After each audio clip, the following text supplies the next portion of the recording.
সেদিন সন্ধ্যার সময় হঠাৎ করে বাড়িতে কুটুমজন এসে যাওয়ায় মা কি বানিয়ে খাবে এই চিন্তায় পড়ে গিয়েছিল। তারা বেশিক্ষণ থাকবে না বলছিল, চলে যাবে। এই অল্প সময় ঝটপট কী বানাবে সেটাই ভাবতেছিল। তাই আমি মাকে বললাম, চিন্তা করার কোনো দরকার নেই, এক প্যাকেট ব্রেড ছিল, এটা দিয়ে একটা দারুণ মজাদার রেসিপি বানিয়ে দিচ্ছি। খেতে কিন্তু দারুণ, যেটা সন্ধ্যার টিফিনে বেশ ভালো যায় চায়ের সাথে।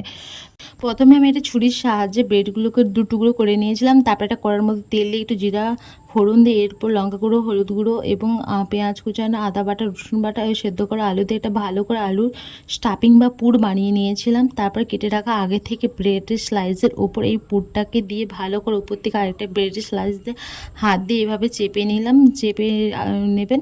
তারপর আগে থেকে একটা বেসনের ঘোল রেডি করে রাখবেন। এই ঘোলের মধ্যে এই ব্রেডগুলোকে ভালো করে দিয়ে ডুবিয়ে নিয়ে এপিট ওপিট করে ভালো করে ডুবিয়ে নিয়ে গরম গরম তেলের উপর একটার পর একটা ছেড়ে দেবেন। তো আমি এখানে পারছিলাম না বলে আমার মা এখানে সাহায্য করছিল। এখানে মা সবকটা ভালো করে ভেজে নিচ্ছিল।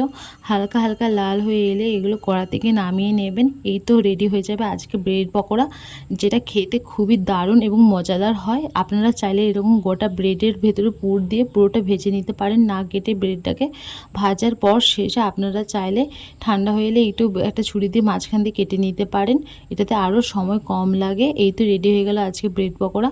আমি এটাকে সার্ভ করেছিলাম কেচাপ আর স্যালাডের সাথে। আপনারা চাইলে আপনাদের মন পছন্দ সসের সাথে সার্ভ করতে পারেন।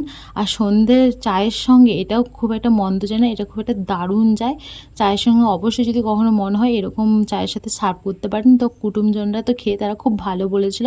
আর হাঁ করে আপনারা দেখছেন কি, আপনারাও যদি ভালো লাগে ভিডিওটা প্লিজ লাইক আর শেয়ার কমেন্ট করে দেবেন।